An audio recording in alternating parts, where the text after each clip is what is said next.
Hanapin nyo. Nandyan lang yan sa tabi-tabi. Hindi pwedeng makawala yon, kundi lilipat na naman tayo ng baryo.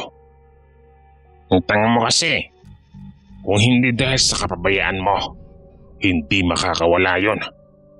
Di mo na inisip ang kapakanan ng kauri mo.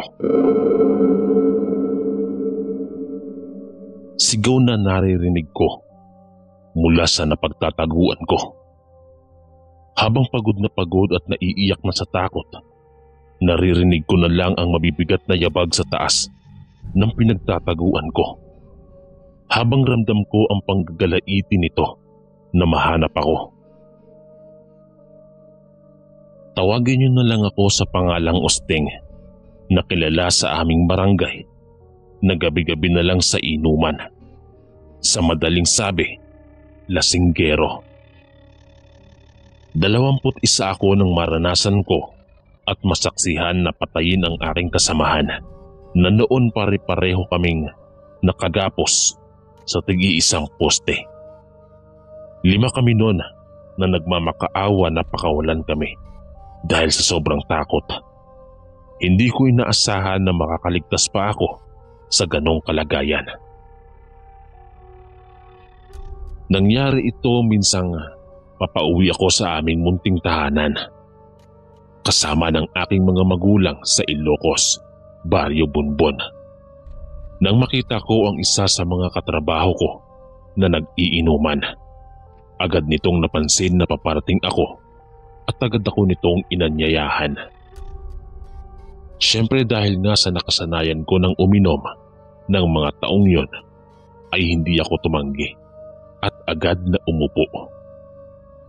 Masaya ang naging inuman namin noon, halakhakan na parabang wala nang bukas. Walang ibang nakakarinig ng aming nililikhang ingay dahil sa inumang yon, ang hindi ko alam ay minamanmanan na pala ako ng isang lalaki na nagkukubli sa isang sulok. Nagtagal pa ang aming inuman. Mag-aalas 11 na nang makauwi ako dahil wala na din kaming mabilihan ng alak. Naglalakad ako sa daan habang pasuray-suray. Nagsasalita pa nga ako ng kung ano-ano dala ng kalasingan. Malayo-layo na ako sa aming pinag-inuman nang mapansin ko ang isang imahe sa unahan na sa palagay ko ay isang lalaki. Tinawag ko pa ito ng pare, ngunit hindi naman nito sumagot. Hinayaan ko na lang at nagpatuloy sa paglalakad. Nang bigla na lang mandilim ang paningin ko dahil sa tumama sa likod ko na hindi ko alam kung ano. Kaya natumba ako. Paggising ko na lang ay nakagapos ako sa isang poste na may kasama pang 2 tao.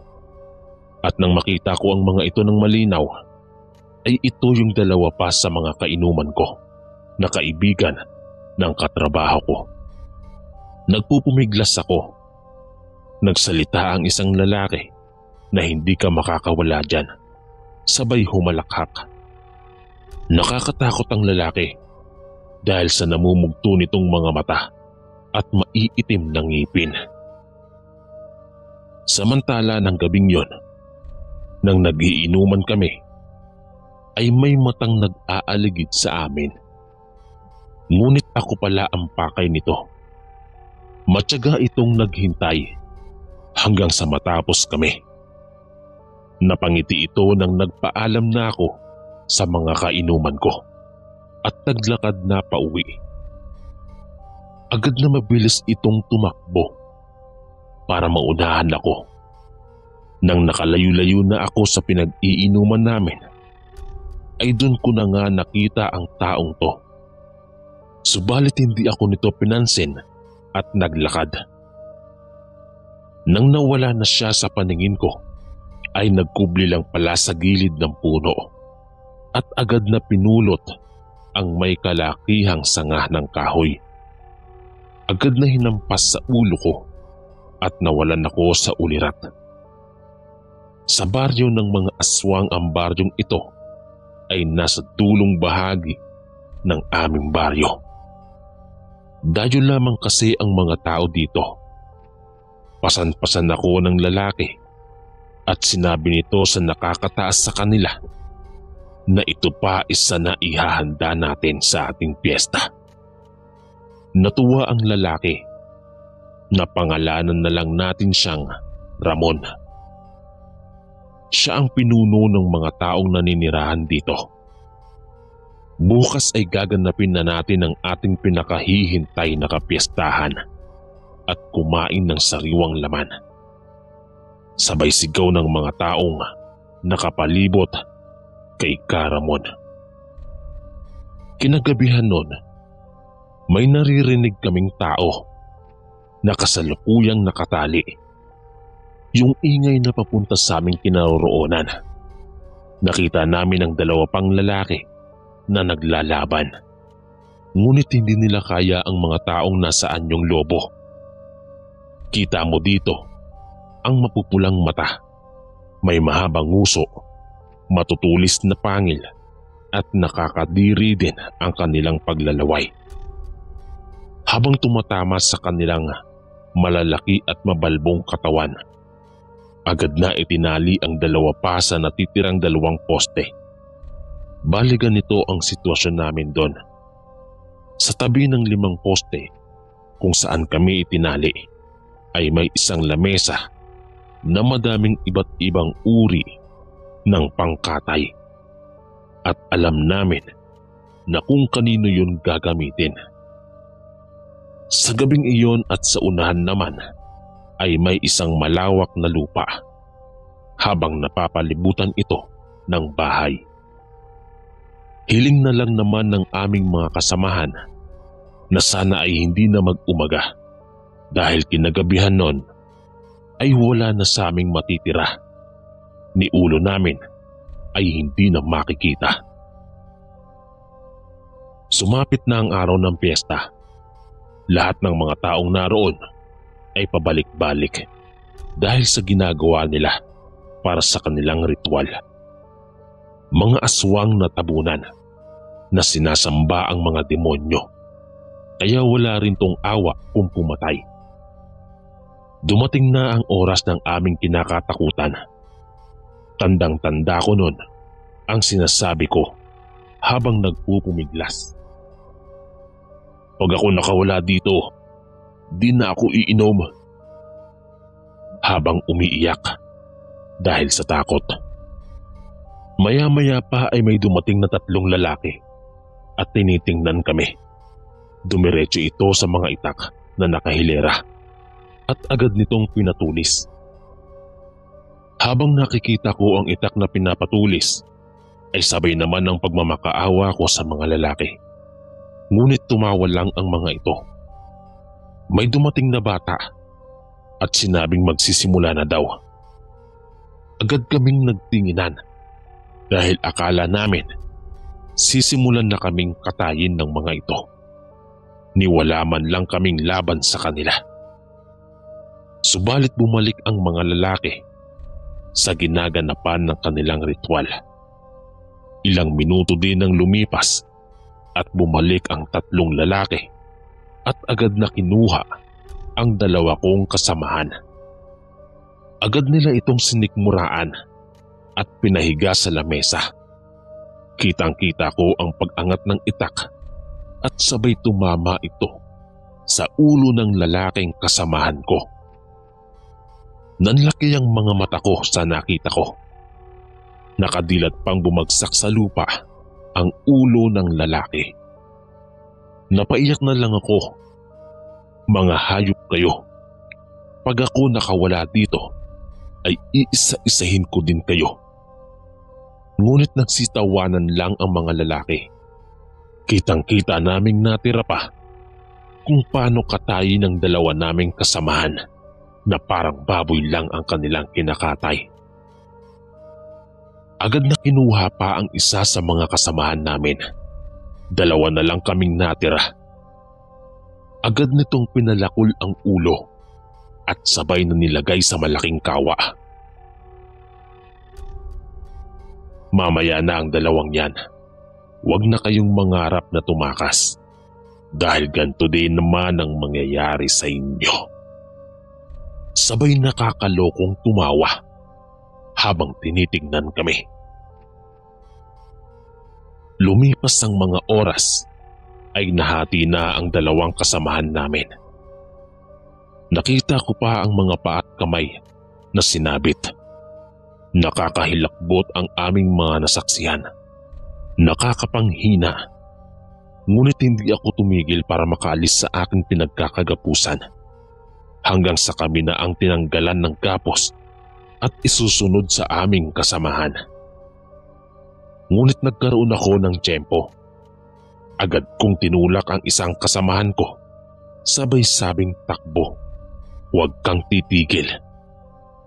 Bigla akong tinadyakan ng lalaki na nagtanggal sa aming pagkakagapos. Agad itong natumba at tumakbo kami ng natira pang isa. Ngunit sa magkaibang direksyon, agad kong narinig ang mga atungal ng aso na animoy galit na galit. Samantala, nang makatakbo na kami, ay agad na umalulong ang tatlo para maging senyales sa iba pa. Agad na pumunta ang mga tabunan sa kinaroroonan ng katayan. Sinabi ng tatlo ang nangyari. Galit na galit ang kanilang pinuno, kaya't sinikmuraan niya ang lalaking natadyakan ko.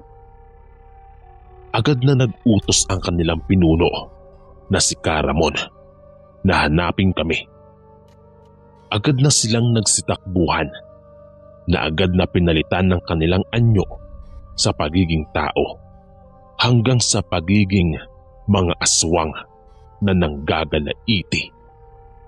Narinig ko ang malakas na sigaw na may idea na ako kung sino ito. Dinig ko ang sigaw niya na nasasaktan. Nang tumakbo kaming dalawa ng lalaki na kasama ko, ay agad itong tumakbo pababa. At dahil sa alam niyang nakalayo na siya, may nakita siyang pwede niyang pagtaguan. Matagal siyang nagtago doon, ngunit narinig niya ang sigawan ng mga lalaki sa taas na kanyang pinagtataguan. "Nandito lang siya. Naaamoy ko siya. Hanapin niyo." Biglang nawala ang mga boses. Nakiramdam muna siya. Pagkatapos ay agad na tumayo at tumingin sa taas kung andun pa ang humahabol sa kanya. Ngunit nagkamali siya sa sumunod niyang hakbang dahil sa hindi inaasahan ay nandun nakatayo ang isang pangit na nilalang at natuluan pa siya ng laway sa kanyang mukha. Kitang-kita nito ang mapupulang mata. Kahit sa kadiliman, agad siyang napasigaw ng biglang hawakan ang kanyang buhok at agad siya nitong iniangat pa itaas. Sigaw ito ng sigaw. Dahil sa ingay niyang ginagawa, ay agad siya nitong kinitilan ng buhay. "Alam kong nasa malapit lang yon dahil sa rinig ko ang sigaw nito." Kaya mas binilisan ko pa ang takbo ko. Kahit hindi ko alam kung saan dadalhin ako ng mga paa ko para lamang makalayo at makatakas sa mga halimaw na to. Agad akong nakarinig ng umaagos na tubig. Agad kong tinungo ang naririnig kong agos, subalit mabilis ang mga humahabol sa akin. Kaya nagpasya akong magtago. Nakakita ako ng maliit na butas sa tabi ng ilog. Mabilis akong nagpadaos-us doon at tumago. Wala na akong pakialam kung may ahas man doon dahil mas nakakatakot pang mamatay sa kamay ng mga aswang kesa sa tuklaw ng ahas. Agad akong nagtago. Sakto naman at napansin ko sa may ilalim nito na natatakpan ng mga halaman. Ilang sandali pa ay dinig ko na ang mga taong naghahabol sa akin. "Hanapin niyo. Hindi pwedeng makawala yon dahil lahat tayo ay lilipat na naman sa sandaling malaman ang ating totoong katauhan." "Tanga mo kasi. Kung hindi dahil sa kapabayaan mo, hindi mangyayari to. Tanga! Dinig kong sigaw ng lalaki na nasa taas at alam kong ito ay si Caramon. Dahan-dahan itong bumababa sa may kinaroroonan ko at inaamoy-amoy nito. Siguro dahil sa putik at dahil na rin sa tubig at lupa na napagtataguan ko, ay kaya kaunti lang ang kanyang naaamoy. Agad akong lumubog sa tubig nang akmang tatanggalin na nito ang mga nakaharang dahon kung saan ako nakatago, ngunit agad itong umalis nang wala siyang makita. Pasalamat ko naman sa Panginoon dahil hindi niya ako natagpuan doon. Akala ko yun na ang huling araw ko sa mundo. Nakita ko na magliliwanag na at wala na din ang nagkahabol sa akin. Lumabas ako sa aking pinagtataguan at agad na nagpatuloy sa paglalakad. Hindi ko alam kung saan ako pupunta dahil ngayon pa lang ako nakatungo sa lugar na to. Habang naglalakad ako ay may napansin akong bahay sa hindi kalayuan. Dahil sa pagod at gutom ko ay agad akong pumasok. Agad na nawala sa akin ang salitang aswang na baka sa bahay na to ay aswang din ang nakatira. Ngunit hindi ko na inisip yon. Agad akong pumasok at agad na tumungo sa maliit nitong kusina. Nakita ko ang kaldero na may lamang karne at sa tabi naman ay gulay. Wala na akong oras na pumili dahil pagkakain ko ay agad akong aalis. Baka kasi mahuli ako ng may-ari.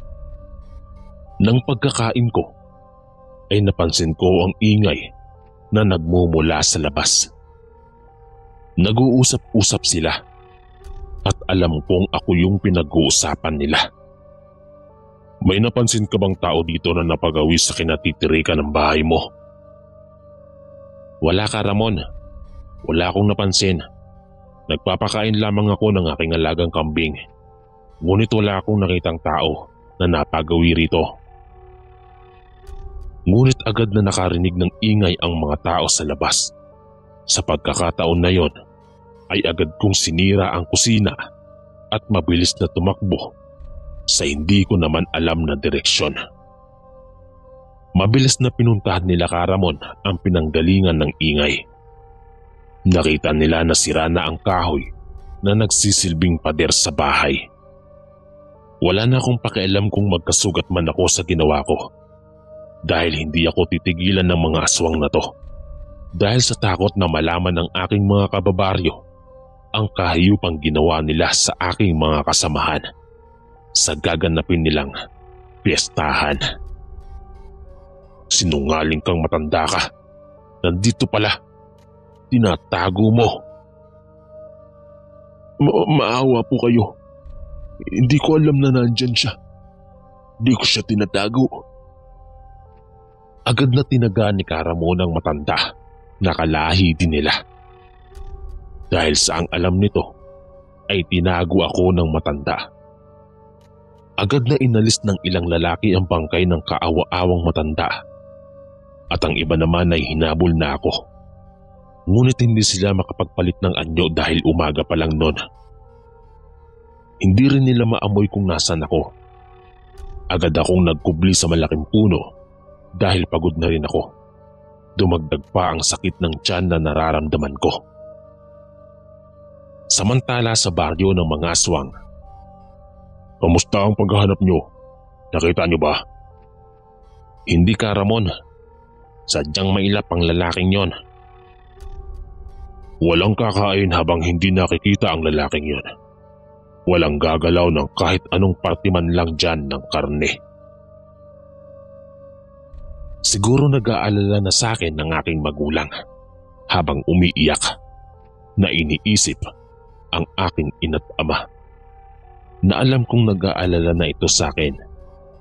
Makauwi lang ako at makaalis dito ay hindi na ako iinom pa. Nakatulog ako sa malaking puno. Nagising ako nang madilim na ang nakikita ko at dinig ko ang angil ng mga aso. Nakakatakot itong pakinggan dahil sa malalakas nitong pag-aangilan. Dahil na naman sa naririnig ko, ay agad akong tumakbo ng mabilis at alam kong naramdaman ito ng mga aswang na humahabol sa akin. Agad itong nagpakawala ng malakas na sigaw at sabay-sabay na nagsialulungan. Dinig ko ang mga mabibilis nilang pagtakbo dahil sa ingay ng mga dahong tuyo na naaapakan nila. Sa hindi kalayuan ay may nakita akong isang maliit na mamamayan. Ngunit nagdadalawang isip ako dahil hindi ko alam kung totoo ba itong mga tao at kung tumuloy ako ay baka ito na ang katapusan ko. Ngunit may nakita akong mga nakasabit sa pintuan nito na may mga bawang at ibang pangontra sa mga aswang. Agad akong kumaripas ng takbo nang nasiguro kong mga tao nga ang naninirahan doon. Agad akong kumatok sa isang bahay nang makita ko na ang mga asong nakakatakot ang wangis at kitang-kita ko ang galit sa mukha nito. Nang narinig naman ng nasa loob ang aking pagkatok at paghingi ng tulong, ay hindi muna ako nito pinagbuksan. Ngunit nang masigurado nito na tao nga ang humihingi ng tulong, ay pinagbuksan naman ako. Tawagin na lang natin si Apo Benjo at Ina Isabel. Sila ang taong nahingan ko ng tulong. Agad nila akong pinapasok dahil sa nakita nilang kalagayan ko. Pinaupo nila ako at binigyan ng tubig at agad nila akong pinakain. At pagkatapos, hinayaang magpahinga dahil sa pagod na nararamdaman ko. Kinabukasan nun ay pinakwento nila sa akin ang mga nangyari. Ngunit habang kinikwento ko ang nangyari, habang iniisip ko ang mga kasamahan ko na walang awang pinatay ng mga aswang, tinanong nila kung saan ako nakatira para daw maihatid ako. Ngunit nang malaman nito kung taga saan ako, ay agad na sinabi nito na malayo-layo din pala ang pinanggalingan ko. Pinahiram ako ng damit ni Apo Benjo at sinabihan ako na maglakad na daw kami para hindi na daw ako hanapin ng mga aswang dito. Ngunit sa hindi inaasahan, nang papalabas na kami ng bahay, ay agad na nagtipon-tipon ang mga kabaryo ni Apo Benjo sa may tapat at may pinapaalis na mga tao. Nang tingnan ko ang mga ito, ay nakilala ko agad ang namumuno dito. Kilala din pala sila ni Apo Benjo dahil hindi sila bago sa mga aswang na ito. Ibigay niyo sa amin yan. Sabay turo sa kinaroroonan ko at sabay sabing para walang masaktan sa inyo at walang dumanak na dugo sa darating na gabi. Sobrang takot ko dahil akala ko ay ibibigay ako ni Apo Benjo. Subalit nagkamali ako. Agad na sinagot ni Apo Benjo ang lalaki. Sinabi nito na para katayin nyo, kagaya ng ginawa nyo sa mga kasamahan nito, na pagkatapos nyong dukutin ay ihahanda nyo. Sige, subukan nyong pumunta mamayang gabi. Kung may kakayahan kayo, may kakayahan din kami. Kung kaya nyong pumatay, kaya din naming pumatay. Matapang na bigkas ni Ka Benjo. Galit na galit si Ka Ramon at tinuro ako nito sabay talikod. Agad na kinausap ng mga tao si Ka Benjo dahil mapapahamak daw sila at hindi daw ba naaawa si Ka Benjo sa maliliit pang bata sa kanilang baryo. Ngunit kinausap ni Ka Benjo ang kanyang mga kasamahan na hindi siya papayag na may mamatay sa baryo nila kung saan naninirahan sina Apo Benjo ay malayo sa kinaroroonan ng aking baryo. Nagsapit ang gabi. Handa din naman ng mga tao sa baryo sa paglusob ng mga aswang. Maya-maya lang ay agad na narinig ni Ka Benjo ang pag-angil.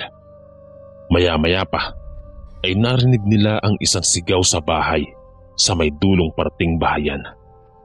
Agad na nagsilabasan ng mga lalaking may mga daladalang armas, may latigo at may itak at iba pang uri na pwedeng gamitin para mapatay ang aswang. Nasaksiyan ko ang labanan ng dalawang hindi magkauri, ngunit sadyang mas malakas ang aswang at mas marami ang namamatay sa kasama ni Apo Benjo. Sinabihan ako nito na tumakbo na. Baybayin ko lang daw ang daan pa kanluran at doon ko daw matatagpuan ang aking baryo. Ngunit sa hindi inaasahan, dahil sa mas marami na ang mga aswang at ang mga tao ay paunti-unti nang nauubos. Kitang-kita ako kung paano lapain ng aswang ang mga bata, pati mga babae. Walang awang pinagpapapatay gamit ang kanilang matutulis na kuko at matatalim na ngipin. Agad kaming nakita ni Caramon at agad kaming sinugod. Pinatakbo ako ni Apo Benjo. Huwag daw akong titigil para hindi nila ako maabutan. Habang tumatakbo ako, ay galit ang aking nararamdaman. Hanggang sa gusto kong gantihan ng kabutihan na nagawa sa akin ng mga kabaryo ni Apo Benjo. Bumalik ako at binalot ko ng putik ang aking katawan. Para kahit papano ay hindi nila ako maamoy. Nakita kong patay na ang lahat ng tao sa baryo ni Apo Benjo. Lihim kong sinundan ng mga aswang para malaman ko kung saan ang eksaktong nakatayo ang baryong ito. Minamasdan ko lang sila nang marinig ko ang utos ni Caramon sa isa sa kanyang mga tauhan. Napuntahan ako nito sa baryo kung saan ako nito dinukot dahil alam niyang babalik ako doon at ipagsasabi ang aking nalaman.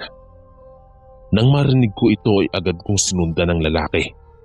Malayo-layo na ng aming nilakad.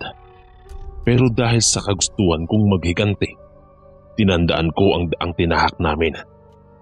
Hindi kalaunan, nakita ko na ang baryo kung saan nakatirik ang aming bahay. Nagmamasid lang ito sa paligid pero hindi niya alam na papalapit na ako sa kanya. Bigla kong hinampas ang ulo niya ng bato. Wala akong awang pinatay ang aswang. Ang dahilan kung bakit ko naranasan ang mga yon. Nang makasigurado na akong patay na ito, ay agad akong papatakbo sa aming bahay.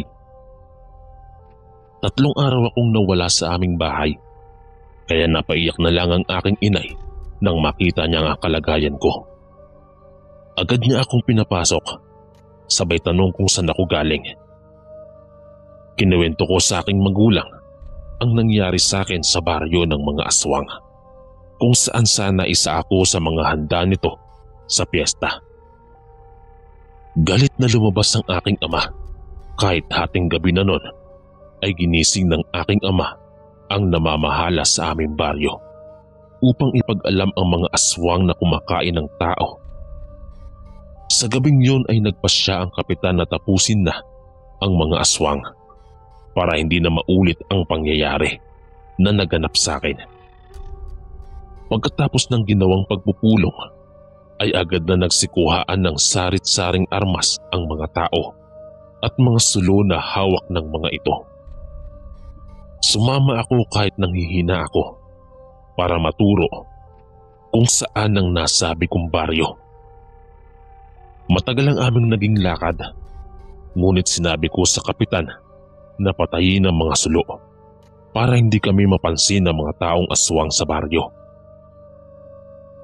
Nakakita ako ng putik at sabi ko na lagyan nila ang kanilang katawan para hindi kami maamoy ng mga ito.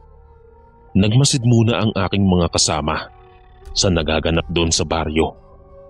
May isang nagsuka dahil sa nakita na nito ang mga pira-pirasong karne sa mesa. Ngunit dahil sa ingay na ginagawa sa baryo, ay hindi kami nito napansin na makalapit na kami sa ilang bahay. Nagmatsyag muna kami.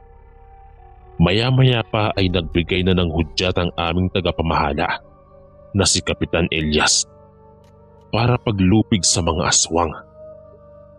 Nagsitakbuhan ng aking mga kasama at agad na tinaga ang isa na malapit sa kinaroroonan ng mga ito. Ngunit napansin to ng isa sa mga ito kaya naalarma ang mga aswang. Nakita ko kung sino ang nakapansin dito. Yun ang isa sa mga kumatay sa kasamaan ko. Agad akong tumakbo para tagayin ito. Ngunit mabilis itong tumakbo. Pinuntahan nito ang pinuno. Maraming dumanak na dugo sa gabing yon dahil sa paglupig namin sa mga dayong aswang. Kitang-kita ko ang gigil sa mga kasamahan ko habang pinapatay nila ang mga aswang na noon ay nasa mga kakaibang anyo. Galit na galit si Caramon. Mga angil nito ang naririnig at sigaw ng mga kasamahan ko. Pangil laban sa mga armas. Nakita kong tumakbo si Caramon papunta sa isa sa mga kasamahan ko at agad nitong kinagat at sabay kalmot na kinasawi ng buhay nito. Sa nakita ko ay agad akong tumakbo papunta sa kinaroroonan nito at agad kong tinaga ang aswang sa may ulo. Agad nitong gumulong sa lupa dahil sa sakit. Marami na ang napaslang na aswang at marami na din sa amin ang nasugatan. Pati mga bata ay aswang na din. Nakakaawa man pagmasdan, pero dahil sa pagiging agresibo ng mga ito ay hindi na nagdadalawang isip ang mga kasamahan ko na patayin sila. Matagal bago natapos ang labanan ng gabing yon. Marami ang dumanak na dugo at nakahandusay na aswang. Katabi ang mga tao. Naubos na ang aswang at si Caramon na lamang ang natitira. Samantala nang makita kong humandusay si Caramon, ay agad ko na sana itong tatagain ulit. Subalit mabilis ako nitong kinalmot sa braso. Marami ka nang napatay, Caramon. Hindi ka na naawa. Pati tumulong sa akin, pinatay mo din. Kaya ikaw naman ngayon ang mamamatay. Agad ko itong sinugod. Ngunit tumakbo ito sa masukal na gubat. Agad kong tinawag ang aking mga kasamahan para sabihin na tumakas si Caramon. Agad naman pumunta ang mga ito kung nasaan ako at itinuro ko kung saang banda tumakbo si Caramon. Nagsitakbuhan kami para habulin si Caramon. Mabilis ito, pero dahil sa sugat niya, ay sigurado ako na titigil ito para gamutin ang sugat. Hindi nga ako nagkamali. Nang malapit na kami sa may isang puno, nakita namin doon ang isang aswang na dinidilaan ng kanyang sugat. Nakakadiring tingnan ang kanyang mahahabang dila na paulit-ulit na dumadampi sa kanyang sugat. Napansin ko naman na sa tingin ko ay malapit ng lumiwanag dahil nakikita ko ng unti-unting pagliwanag ng kalangitan. Kaya hindi kami nahirapan kung sakali mang tumakbo pa ulit si Caramon. Agad naman namin itong pinagkaisahang dumugin. Marami na itong sugat dahil sa mga itak na dumadampi sa kanyang katawan. Hanggang sa gumapang na ito habang nagpapalit ng kanyang anyo. Kitang-kita namin kung paano maging tao ang isang malaking aso. Marami itong sugat, malalim na sugat, na sanhi ng kanyang pagkamatay. Agad namin itong binuhat papunta sa iba pang kinaroroonan ng mga patay na aswang.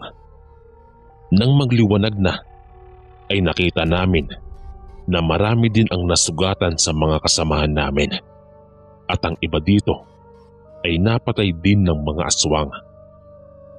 Kinuha namin ng mga bangkay ng aming mga kabaryo at ang mga bangkay naman ng mga aswang ay agad naming tinipon at sinunog. Kasama ng mga putol na katawan at pati mga bahay sa baryo ay kasama na din na tinutupok ng sunog. Ngunit ang mga alaala na nangyari sa akin ay alaala na hindi ko na maaalis at dadalhin ko na hanggang sa mamatay ako. Laking pasasalamat ko sa Diyos dahil hindi niya ako pinabayaan. Marami man ang napatay ng aswang, ngunit nabigyan naman sila ng katarungan. Salamat ka, Benjo, sa tulong mo. Kung hindi dahil sa iyo, ay ngayon sana sama-sama na tayo. Laking pasasalamat ko din sa mga kabaryo ko dahil hindi sila nagdalawang isip na sumama sa akin para mapatay namin ang mga aswang. Maraming salamat po mga kaistorya sa pakikinig at kita-kits po ulit bukas para sa isa na namang nakakatakot na kwento. Ito po si Kuya Chris, ang inyong kaistorya. God bless po at ingat po lagi.